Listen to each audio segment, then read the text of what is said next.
ඉතින් ඒ හොරු ටික පනිනවා කියන්නේ ඩොන්හායි විරල තීරේ ගම්මානවලටද? ඇත්තටම මේක මහා ඛේදවාචකයක්. ඩොංගායි මකරමාලිගේ මුර කරන්න එදෙවෙත් මේ මෑතක කියලා ආරංචි. එහෙම බදු එකතු කරන මුවාවෙන් සල්ලි ගරා කනවලු. මෙහි ඉන්න මිනිස්සුන්ටත් කර කියා ගන්න දෙයක් නැතුවලු ඉන්නේ. මකරමාලිගේ ඒක මුලින්ම ආයතුනේ ස්වර්ග රාජ්‍යයටනේ. කොහොමද ඒගොල්ලන්ගේ අතට ගියේ? දැන් හැමදේම කන පිට ගහලා තියෙන්නේ. මං හිතන්නේ ඩොංහායි වලට ආව අයත් හොඳ චේතනාවකින් ආව කියලා. අයියෝ. එහෙම කියන්න එපා. ඩොන්හායි මුහුද ගොඩක් බලවත් එකක්. ඒ නිසා වචනකින් උනත් පරිස්සම් වෙන්න. අවසරයි පාලකතුමනි. ඔබතුමා කිව්ව විදිහටම අපේ නේෂා මාස්ටර් නීව හම්බෙන්න ගිහිල්ලා. Master knee?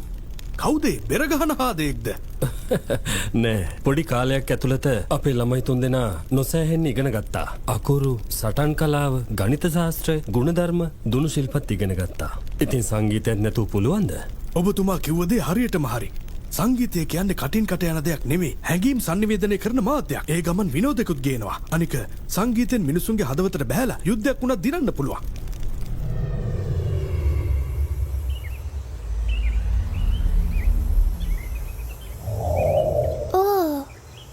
සංගීතේ කොච්චර හොඳ වුණත් විනෝද වෙනව හැරෙන්න වෙන දෙයක් නෑනේ. අනේ මන්ද තාත්තා මොකද මේකට එව්වද කියලා.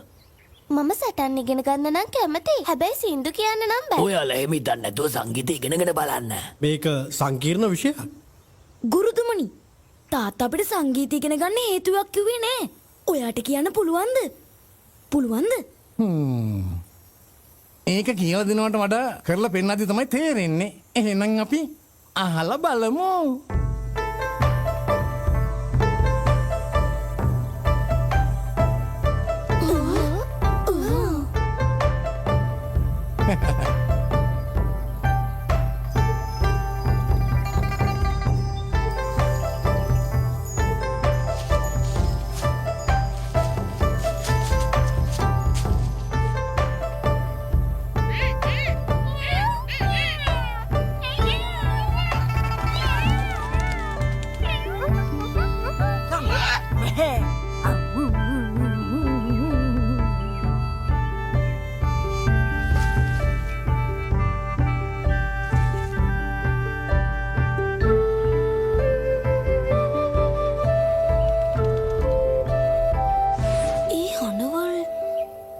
එකක් වෙනස්. ඒත් එකතු වුණාම ලස්සනයි. ගුරුතුමනි, මට සමා වෙන්න. කරුණා කරලා මට සංගීතය උගන්වන්න. ඔය තේරෙන තියෙන්නේ. ඒ වුණාට වැඩේ නම් ලේසි නෑ. මං ඔයාලට උගන්වන්නම්කෝ.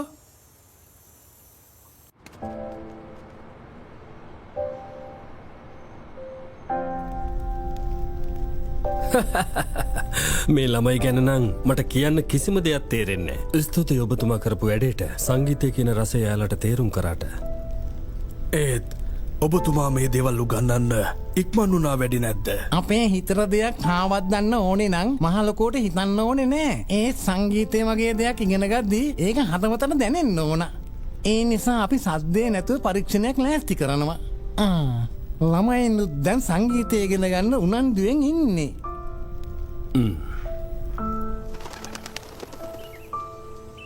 අනේ මන්ද සද්ද නැතුව සංගීතයක්? ඒත් කොහොමද ඒක කරන්නේ? සද්ද නැතුව අපිට මුකුත් ඇහෙන්නේ නෑනේ. මේක මාස්ටර්නීගේ වැඩක් හින්දා මොකක් හරි ඇති.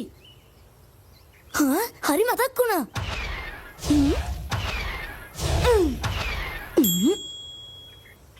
පටන් ගමු.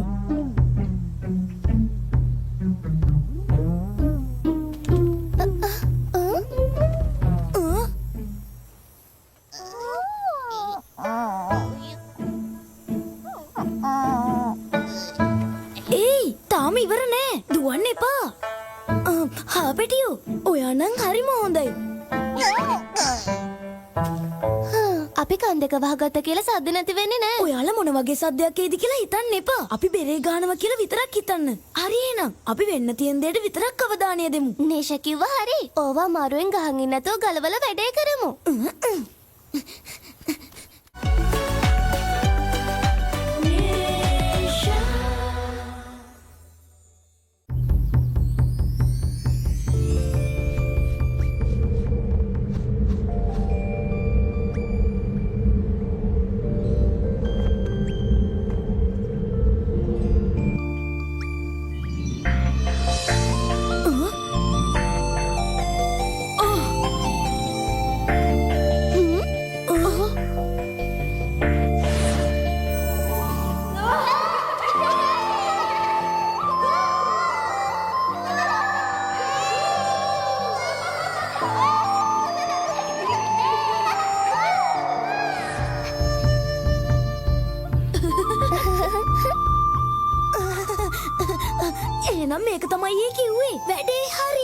අපි ඒක කළා. ඔව් අපි ඒක කරා. ඔව් හරියට නිකන් හීනයක් දැක්කා වගේ. බේරි සද්ද සම්පූර්ණයෙන්ම අමතක වෙලා ගියා.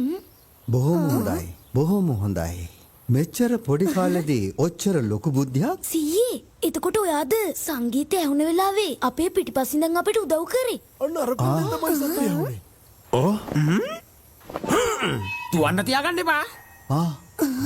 අනේ මෙයාලා නම් මෙතන භයානකයි. ඉක්මනට ඔයාලා යන්න. සංගීත මාස්ටර් තමුන් කොහොමද මේ සැරේ පැනලන්න හදන්නේ? කියන දේ අහලා අපිත් එක්ක ආව නම් හොඳයි. තමුන්ලගේ රජතුමා නරුමේ සතුටමයි හොයන්නේ. මං වැඩ කරන හැටි බලාගෙන ඉන්නම බෑ. තමුන්ල මාව ආයේ අල්ලගත්තත් හිතන්න එපා ඒ ජරාසින්දු මං ආයේ ලියයි කියලා. මොකද කියන්නේ? ඕම ඉන්නවා. තමුන් කවුද?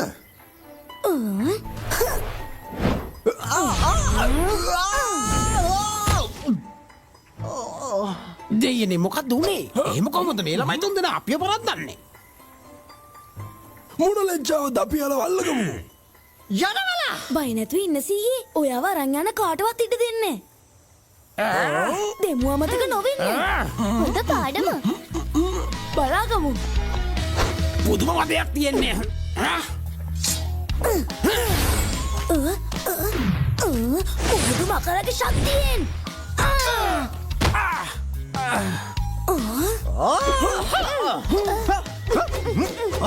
අයියේ උඩ කරනම් කලාව.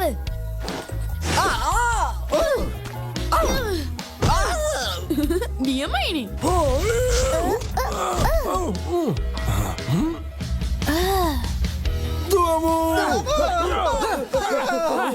ඔය කොහෙද දුවන්නේ? අපිත් යන්.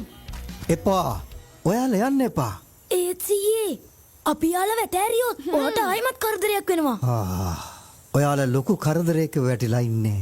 එයාලා ෂැන් රාජධානියේ ඔත්තුකාරයෝ දෙන්නෙක්. මේ සේරම මගේ වැරදි හින්දා. ඔත්තුකාරයෝ. හරි ඒ වගේ වැඩක් නෑ. ඔය ඉස්සරහින් තියෙන අපේ ගම. ඔයාට කාගෙන්වත් කරදරයක් වෙන්න තියන්නේ නෑ. ඔයාලට ගොඩාක් ස්තුතියි දරුවනේ. ඔයාලා මං ගැන දන්නේ නැතුව උදව් කරානේ.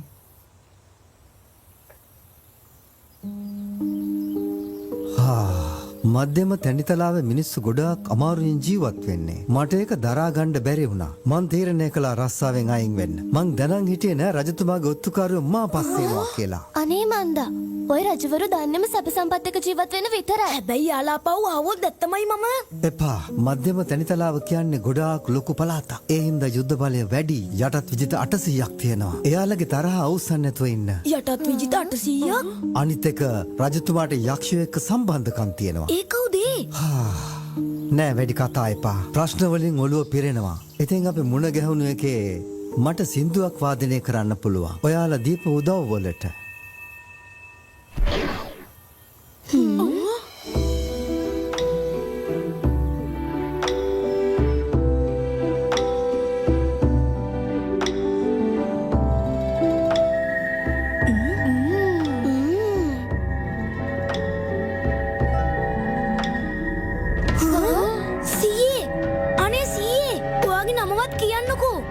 තත්සරාචාර්ය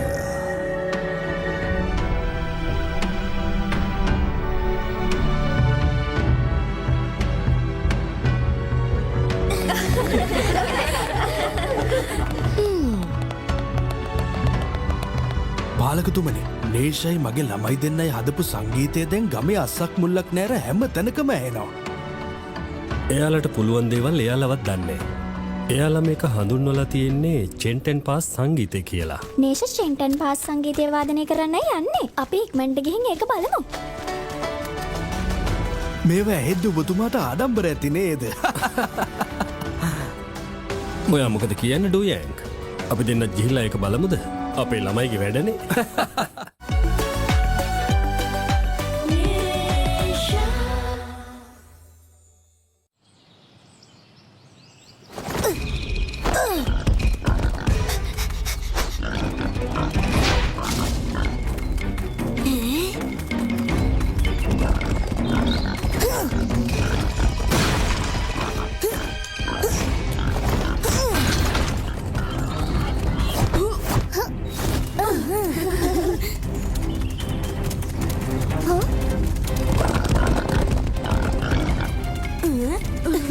නේෂ අපිට මේක පුළුවන් අපි වේද? කරන්න ඕනේ. වල්ලුරෙට අපි හිතන දේවල් තේරෙනවා කියලා මං නම් හිතන්නේ. ඔයාලා ලෑස්තිද? හරි එන්න.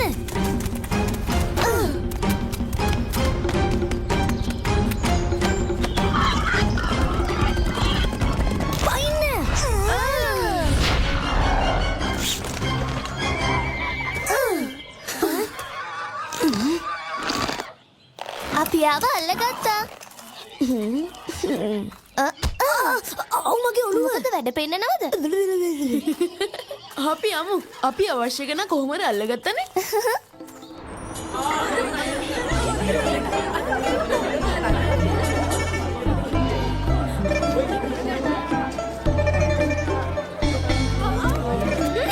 අනේ ඕක මගේ. ඕක මට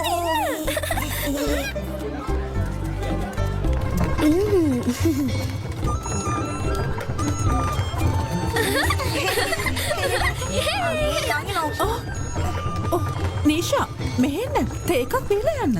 එන්න පුතේ.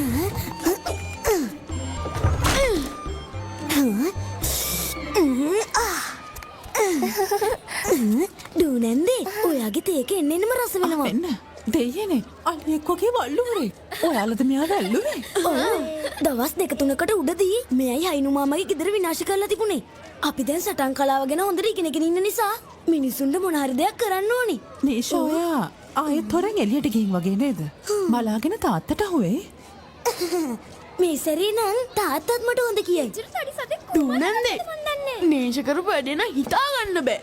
හරි කෑ නොගහ යමුකෝ. නැත්තම් අපිට යන්න ආපු ගමන යන්න වෙන්නේ නෑ.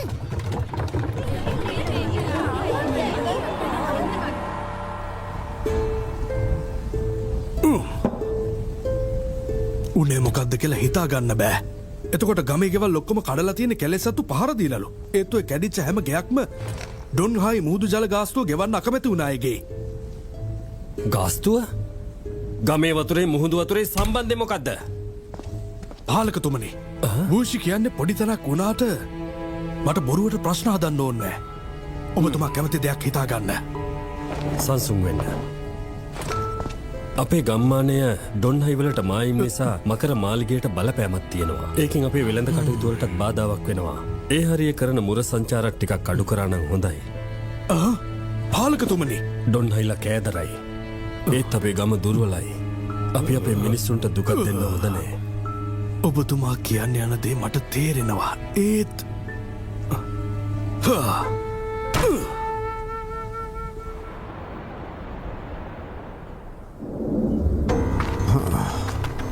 මේ හිතුවක්කාර මිනිස්සු ටික ඩොන්හයි බූදේ ජලගාස්තු ගෙවන්න නැතුව ඉන්න හැටි බලන්නකෝ. එයාලගේ ගෙවල් කඩලා දාමු. බලමු කොච්චර කාලයක් කියලා ඉඳීද කියලා.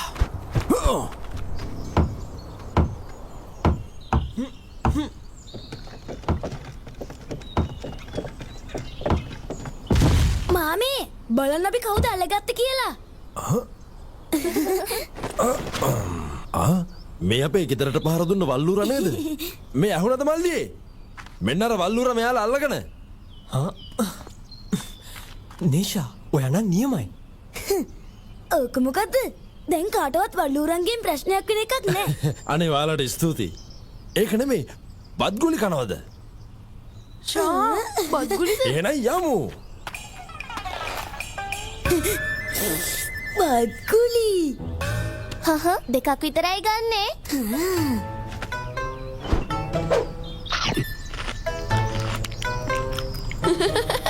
නේෂට නම් බත්ගුලි කියන නම හෙන්නවත් දෙන්න හොඳ නෑ. මේ මල්ලි අපේ කට්ටියටම කියාගෙන යන්න අද රාට වල්ලුරු මස් තියෙන්නේ කියලා. කත වැඩ කරන්න එපා. ඌරු මස් කන්න සල්ලි තියෙනවා. ගාස්තු ගෙවන්න සල්ලි නෑ. අනේ මන්ද මෙහෙමත් මිනිස්සු මකර මාලිගාව මෙයාලා දෙකේ කොලේටම දාලානේ.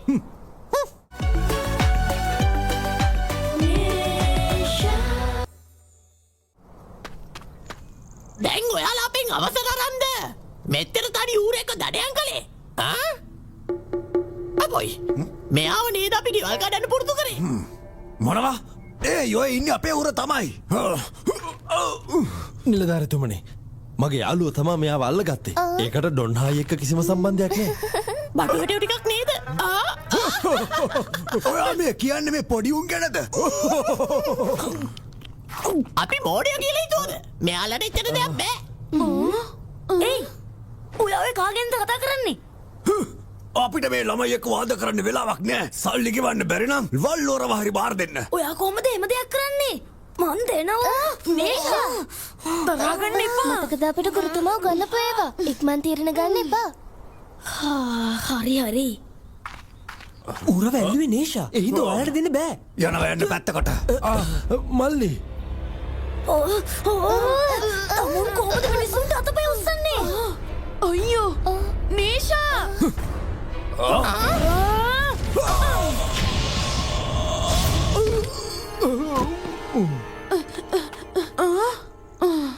තමුන්ට මම ඔයාටත් කන්න ආසයිද? අම්මගේ හක්කා.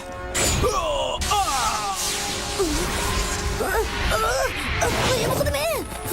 මාව අතාරිනවා. හොඳ වැඩේ. නේෂා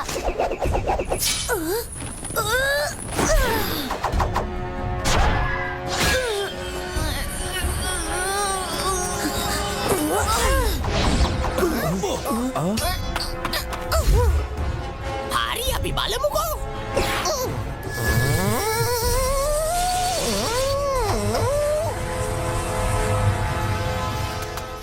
පාලකතුමනි අපේ නේෂා වූෂි වලට ගිහිල්ලා නිලධාරිත් එක්ක සටන් කරනවලු.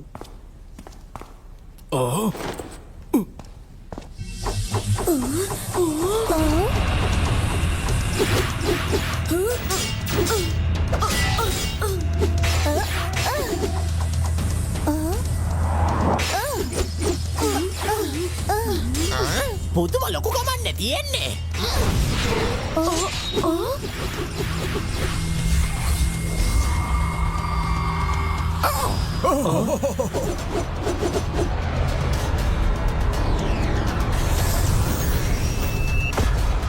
නේෂා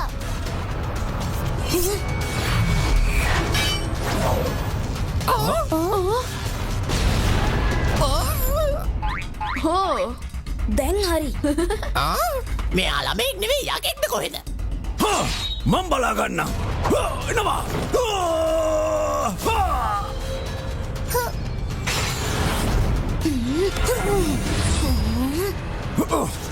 ඔයා එහෙනම් එහෙම දෙන්නේ.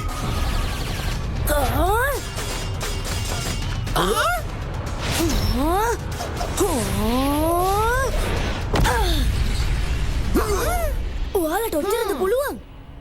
ඔයා කවුද කියනවද? ඔයා මකර මාලිගේ තරහ කරගත්තොත් එහෙම හොඳක් වෙයි කියලා නම් හිතන්න එපා. අපි තාත්තට කියමු. අපි පාලකතුමා අමාරුවෙන් නොදයිමු. මොකද ඔයාලා බය වෙලාද? ඔය මකරමාලිගේ සෑහෙන බලවත් තැනක්. ඒ නිසා උස්සන්නතෝ ඉමු. මෙයාලා කට තිබ්බ පළියට කියවන පම්පෝරිකාරයෝ දෙන්නේ. මොන මාලිගේ වුණත් මිනිස්සුන්ට කරදරයක් වෙනවා නම් වන්දි කියවන්න වෙනවා. ඕක නවත්තන්න. දැන් බලාගන්න. කරන්න එපා.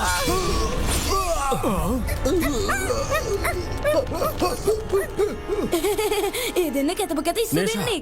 ඔය හරිම නපුරුයි. ඇයි ලොකු වැඩක්ද කළේ? ඇයි මොකද? මං හැමතිස්සෙම හොඳ වැඩ කරන්න තමයි හිතාගෙන ඉන්නේ. හොඳ වැඩක්? හරිනම් මෙතනින් පස්සේ ගෙදරින් එළියට බහින්නවත් දෙන්න හොඳ නැහැ. ගෙදර තියාගන්න. ඕවට දුව තෑගි කියන්නේ. පාලකතුමනි තාත්තේ ඒගොල්ලෝ තමයි මුලින්ම කරදර කරේ. නේෂා හැදුවේ විකාරද? ඔය මකරමාලිගේ කියන්නේ අපිට එහෙම හැප්පෙන්න පුළුවන් තැනක්ද? ඕවා හිතන්න එපා. වපුරපු දේවල් තමයි නෙලා ගන්න වෙන්නේ. තාත්තේ මං තමයි මේ වැඩේ කරේ. ඕනි තනුවමක් දෙන්න. හැබැයි මාස ගාණක් ගේ ඇතුලේ හිර කරලා තිබ්බොත් ඇත්තමයි මම මේ කියන්නේ. අම්මුවාගේ මූණවත් බලන්න නැති විදිහ වැඩක් මං කරනවා. නෑ දවස් දෙක තුනයි මාස ගාණක් ඕනේ නෑ. ඔයා එක හිතලා කළේ නෑනේ. හරි. එහෙනම් මම මොනවත්ම දන්නේ